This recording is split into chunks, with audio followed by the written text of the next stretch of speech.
Do Evangelho segundo São João. Naquele tempo, havia em Cafarnaum um oficial do rei cujo filho estava doente. Ao saber que Jesus tinha vindo da Judeia para a Galileia, foi ter com ele e pediu-lhe que lhe fosse à casa curar o filho que já estava à morte. Disse-lhe Jesus: só acreditais vendo milagres e prodígios. Disse-lhe o oficial: Senhor, vinde antes que meu filho morra. Jesus respondeu-lhe: vai, o teu filho vive. O homem acreditou no que Jesus lhe tinha dito e partiu. Quando regressava à sua casa, vieram-lhe os criados ao encontro, dando-lhe a notícia de que o filho vivia. Perguntando-lhes ele a hora em que o filho tinha se sentido melhor, responderam-lhe: foi ontem pela 7ª hora que a febre o deixou. O pai então verificou que era aquela exatamente a hora em que Jesus lhe dissera: o teu filho vive. Ele acreditou e toda a sua família. Em nome do Pai e do Filho e do Espírito Santo. Meus caros, Deus nos distinguiu de modo particular quando nos chamou à fé.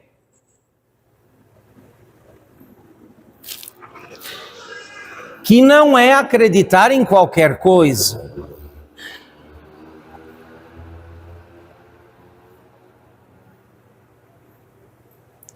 A fé não é um suicídio da razão. Não pode ser.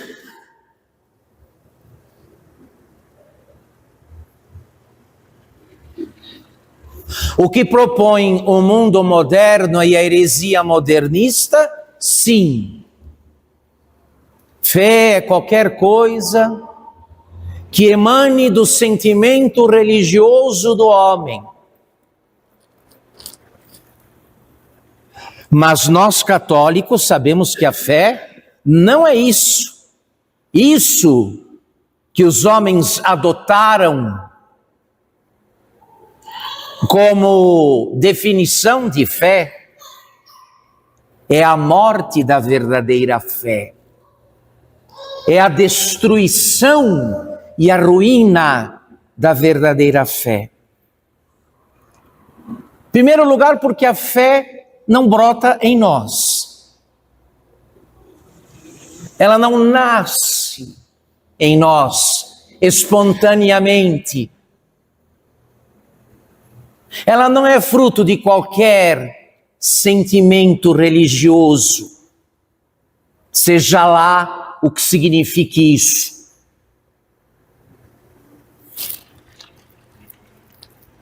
Ela é algo que diz respeito à ação de Deus. Só Ele pode doar a fé. Jesus Cristo é chamado de doador e consumador da fé. Ela vem de Deus, ela é concedida por Deus, como um hábito no santo batismo, ligada às suas 2 irmãs siamesas, a esperança e a caridade. Fé, esperança e caridade. Mas o que é, afinal, a fé? E ela é dada por quê?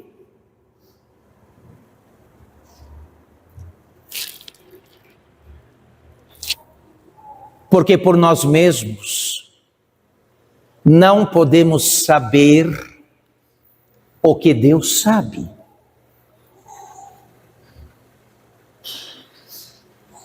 O conhecimento divino nos é completamente inacessível.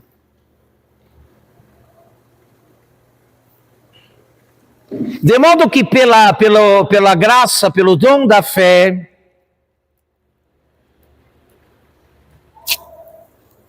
a razão é elevada, não negada, não asfixiada, não destruída.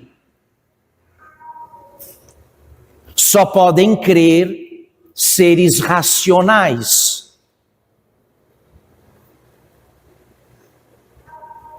Só podem acreditar aqueles que foram dotados pela natureza de razão, porque é na razão que a fé radica, se apoia, elevando a razão, iluminando a razão e concedendo à razão conhecer, pensar e julgar, ultrapassando os reduzidos horizontes humanos, como conhece, pensa e julga Deus.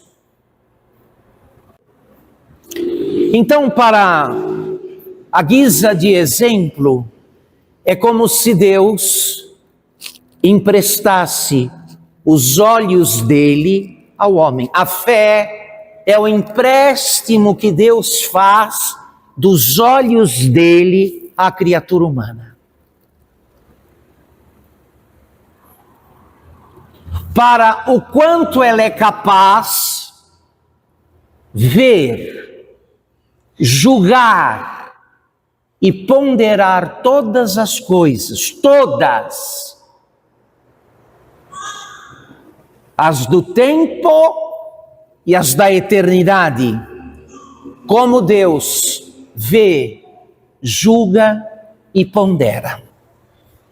De modo que a fé não nos foi dada para inventarmos teorias ou para criarmos opiniões a respeito de Deus. Isso é o oposto da fé. A fé nos foi concedida para participar daquilo que Deus sabe de si mesmo e de tudo o que existe fora dele. Na medida em que uma criatura é capaz disso. Evidentemente que o conhecimento que Deus tem é infinito. A ciência divina é infinita. É dada de um modo acidental à criatura. De modo que, como esse conhecimento excede, está acima, ultrapassa as possibilidades e os limites da mente humana, a fé é certa, mas não é evidente. Eu não tenho evidências não, de que depois da consagração, na missa, o pão se torna a carne de Cristo e o vinho o seu sangue. Não há evidências de que Deus seja um só, mas em três pessoas, Pai, Filho e Espírito Santo. São verdades de fé, reveladas por Deus, mas não são evidentes. Não podem ser tangenciadas de modo direto pela razão.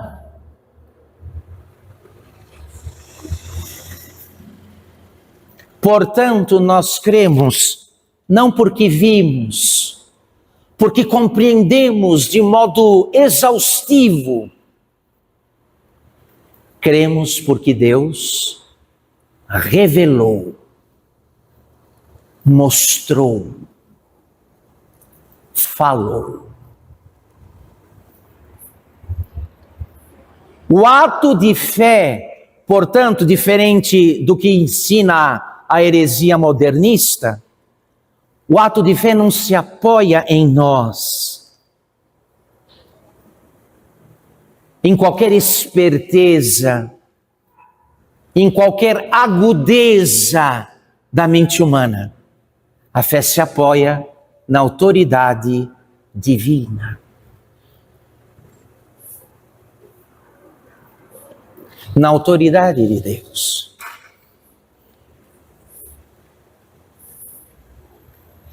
Cremos porque Deus revelou.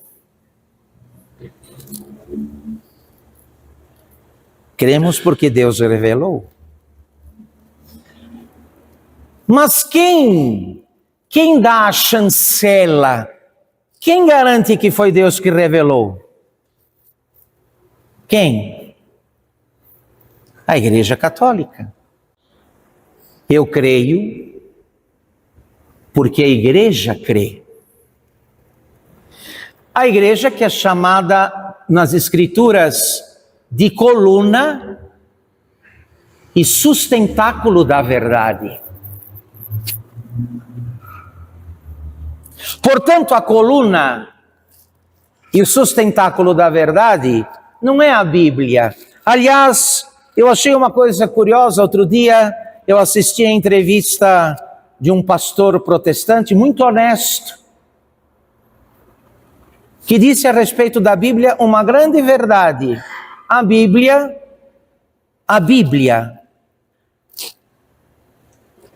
que nós conhecemos e que corre de mão em mão, não é outra coisa a não ser a mãe de todas as heresias.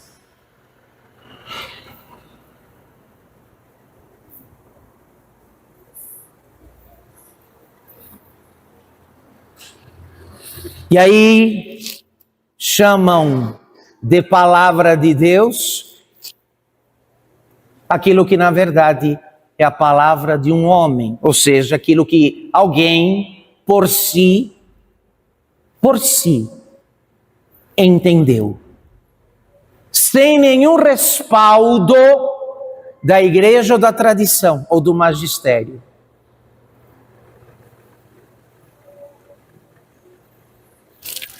Portanto, meus queridos,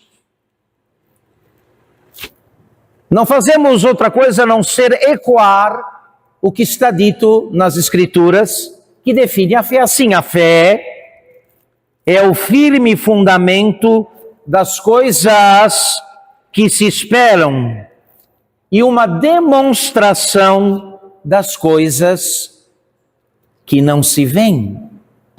Deus Deus revelou que há uma vida eterna, mas ninguém de nós aqui viu a vida eterna, nem esteve nela ainda.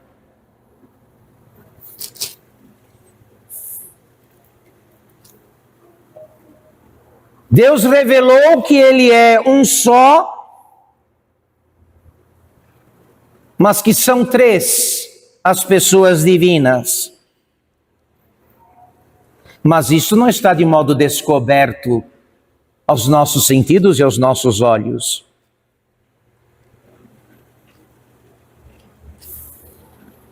Portanto, são verdades que não se podem comprovar humanamente. Não são coisas evidentes como a soma de 2 mais 2, que não pode dar outro resultado a não ser 4. Portanto, perante uma verdade de fé, a inteligência humana fica livre para dar o seu consentimento. A inteligência fica livre e não pode prestar o seu consentimento sem a vontade que toma a decisão.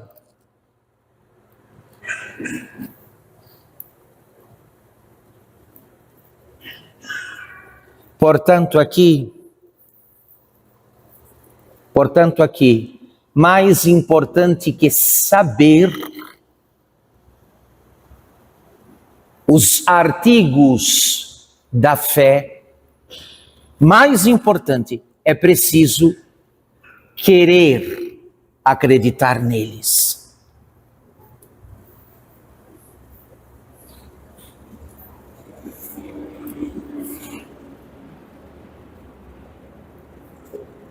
Quando há uma oposição da vontade, não adianta argumentar, é perda de tempo.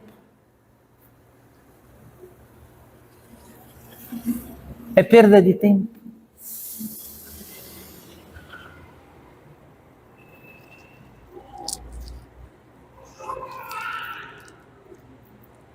Cremos porque Deus revelou, a igreja patenteia esta revelação.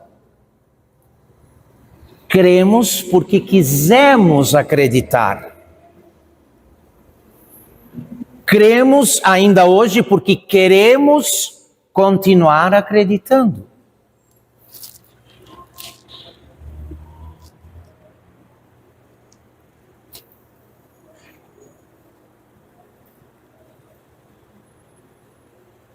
E evidentemente aqui, de modo claro, se manifesta um grande milagre, porque ninguém pode ir a Deus se Ele mesmo não o atrai.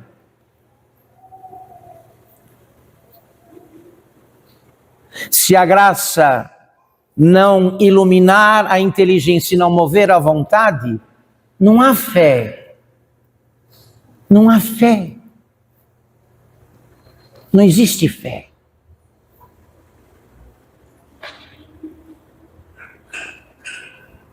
Porque ter ideias de Deus, os povos todos, desde a antiguidade,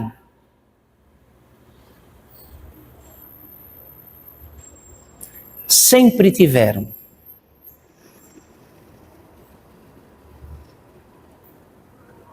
Porém, Deus honrou a sua criação quando a ela se mostrou. Entraríamos no rol dos absurdos se, feitos seres racionais e, portanto, capazes de conhecer a Deus, Ele se escondesse de nós.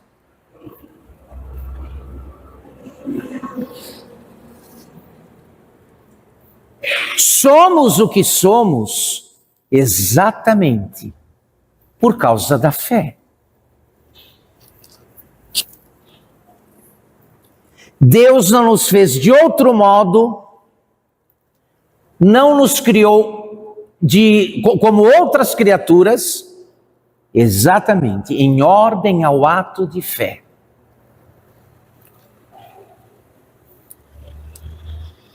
Nunca a criatura humana atingiu sua plenitude como imagem e semelhança de Deus, quando pela fé, de algum modo, em algum grau, sabe o que Deus sabe e vê o que Deus vê.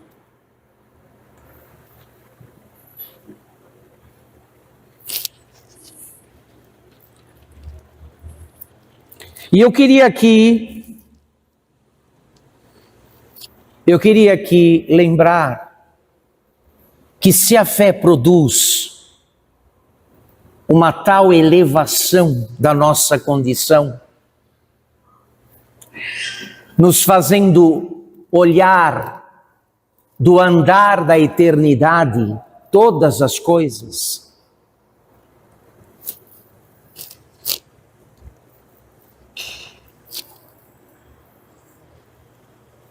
Se a fé produz isso, não temos outro patrimônio maior nem melhor.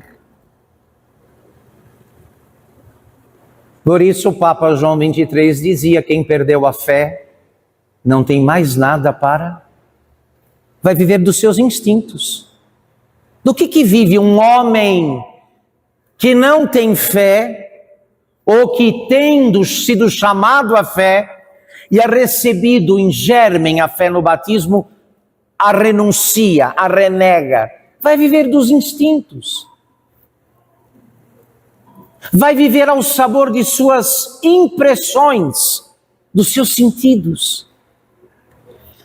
E o mérito da fé, o que faz a fé merecer a vida eterna, porque também está dito que é impossível agradar a Deus sem fé.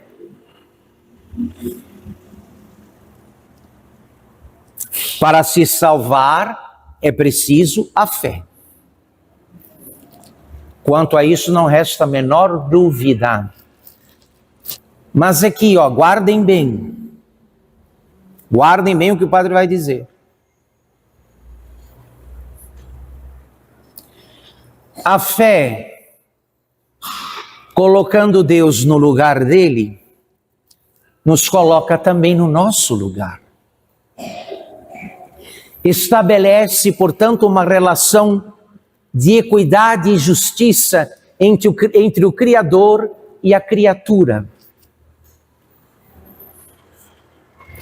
Por quê, meus queridos? Porque as verdades reveladas pela fé não são evidentes. Não podem ser equalizadas, administradas, como que exauridas pela inteligência humana. O que vai, então, chamar o crente, aquele que crê, a um ato de humilde submissão e de plena confiança naquele que as revela. Então o fiel é também humilde. O homem de fé, a mulher de fé, exatamente porque crê de verdade, é humilde. É humilde.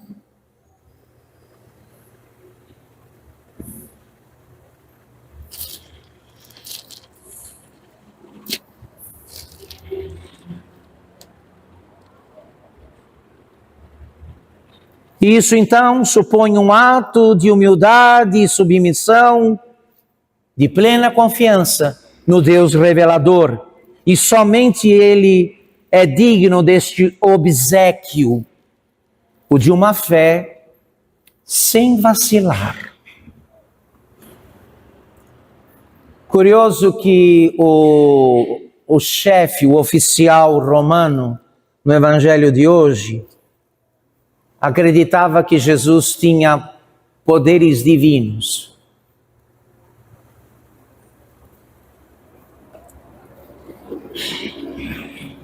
Vocês viram, ele foi pedir a cura do filho que estava prestes a morrer, mas avisou Jesus: vem antes que meu filho morra. Vem antes que meu filho morra. Quer dizer, ele acreditava que uma vez dada a morte, nem Jesus Cristo seria capaz de resolver o quê? O problema. E ele era capaz. Ele era capaz. Então, só à guisa de alerta, a fé é recebida, a fé é aumentada, a fé é diminuída, a fé é perdida.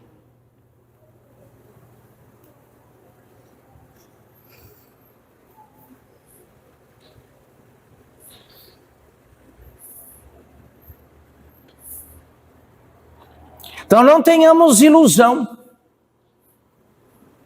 Hoje estamos aqui movidos pela fé, pela virtude da fé.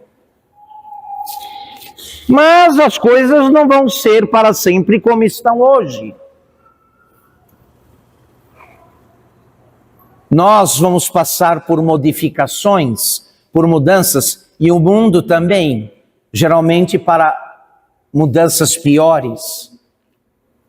E Jesus Cristo, nosso Senhor, indaga a esse respeito: quando o Filho do Homem voltar, achará fé sobre a terra?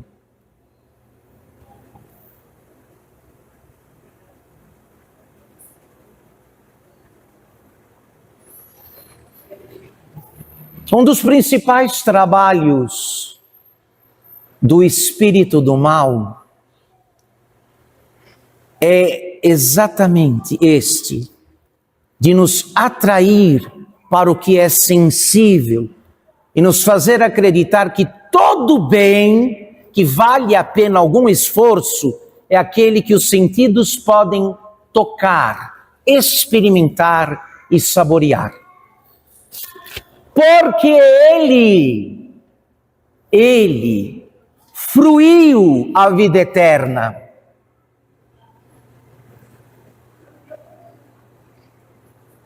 Ele sabe, ele lembra bem o que é e o que se tem e o que se vive na vida eterna.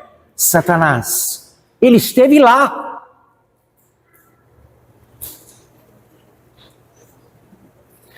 E ele sabe também que na medida em que alguém vai avançando na fé,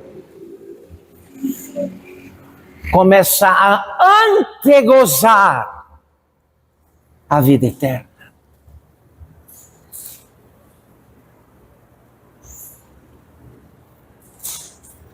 Esse é o trabalho dele. Nos colocar dúvidas, nos levar à desconfiança, exacerbar o racionalismo, o ateísmo, porque este bem que nos está reservado e que é acessado pela fé, para ele está definitivamente perdido. Ele perdeu para sempre. E a inveja mortal que ele tem de nós, o que é que ele, por que é que ele se ocupa com criaturas tão inferiores? Ele é de natureza angélica, nós somos de natureza humana. Por que que ele perde tanto tempo conosco? Porque ele se meteu no meio de nós e inferniza a vida de todos os seres humanos sem exceção. Por causa desta inveja de morte. Deste bem que um dia foi dele, não é mais, nunca mais será, e que está reservado a nós. Está reservado àqueles que perseverarem na fé, na verdadeira fé, que será o nosso ingresso na eternidade. Uma fé que é tanto mais meritória, que merece uma glória cada vez maior, quanto mais parece difícil para a razão.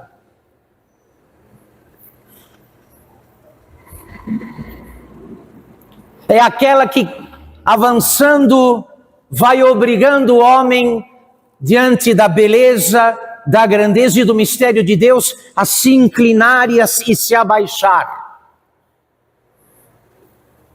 Ele sabe disso. Ele sabe disso.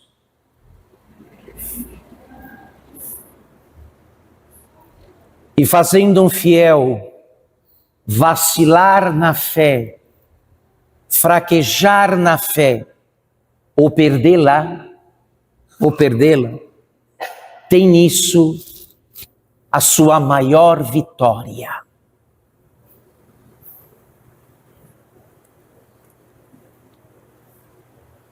Guardem bem estas coisas, estes avisos, estas instruções.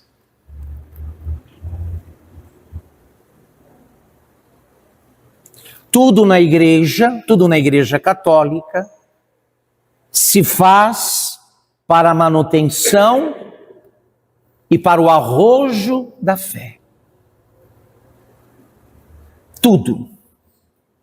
Os sacramentos, a liturgia, a catequese, tudo está ou deve estar a serviço da fé.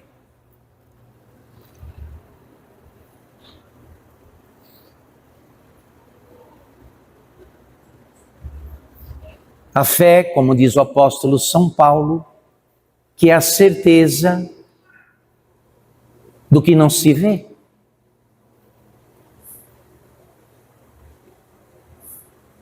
Misteriosamente, pela fé, é comunicada à alma uma antecipação da glória e daquela felicidade conhecida pelos anjos e pelos eleitos.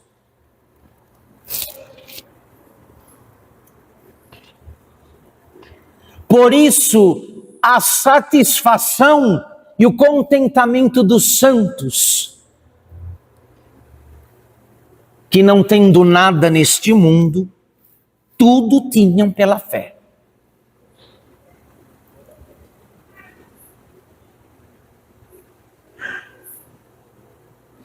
E acessavam de tal modo pela fé os bens divinos que podiam, não é? Que podiam realizar ações parecidas com a de Deus, porque quem crê manda em Deus. Quem crê manda em Deus. Milagre é coisa que só Deus pode fazer.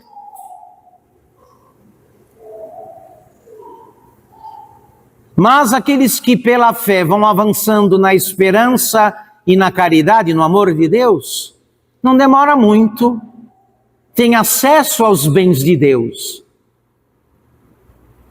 E acessando aos bens da eternidade, aos bens divinos, começam a fazer obras que só Deus faz. Só Ele faz. Eu encerro lembrando que o nosso mundo e a igreja têm uma necessidade imensa de homens e mulheres cujo critério de vida seja a fé, porque o Espírito Santo diz: o meu justo viverá da fé.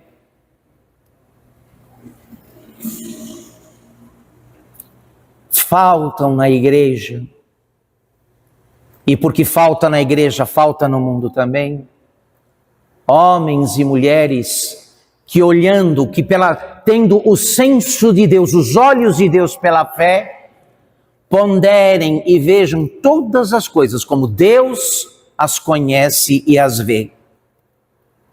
E assim, instruam os homens, os demais, consolem os demais, orientem os demais.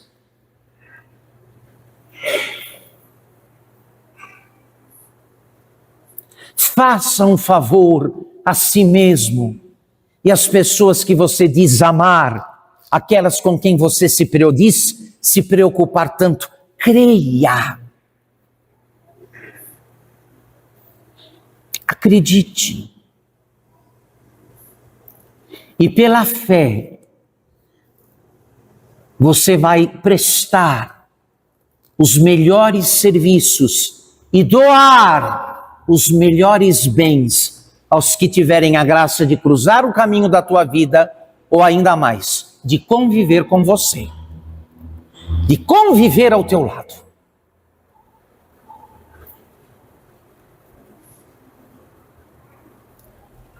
A Virgem Maria foi reconhecida bem-aventurada porque acreditou. Bem-aventurada porque acreditaste.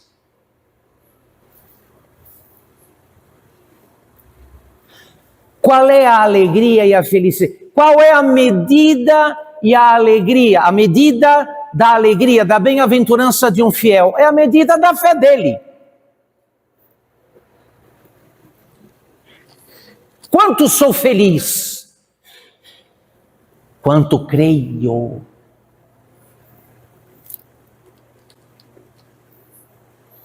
Não adianta procurar culpados por frustrações e desgostos do lado de fora. Não, meu irmão. Alguém chamado à verdadeira fé no batismo deve saber e reconhecer que sua bem-aventurança, sua alegria e sua felicidade neste mundo tem a extensão, a largura, a profundidade e o peso de sua fé. Nós também seremos bem-aventurados e felizes, o quanto acreditarmos. Em nome do Pai, do Filho e do Espírito Santo.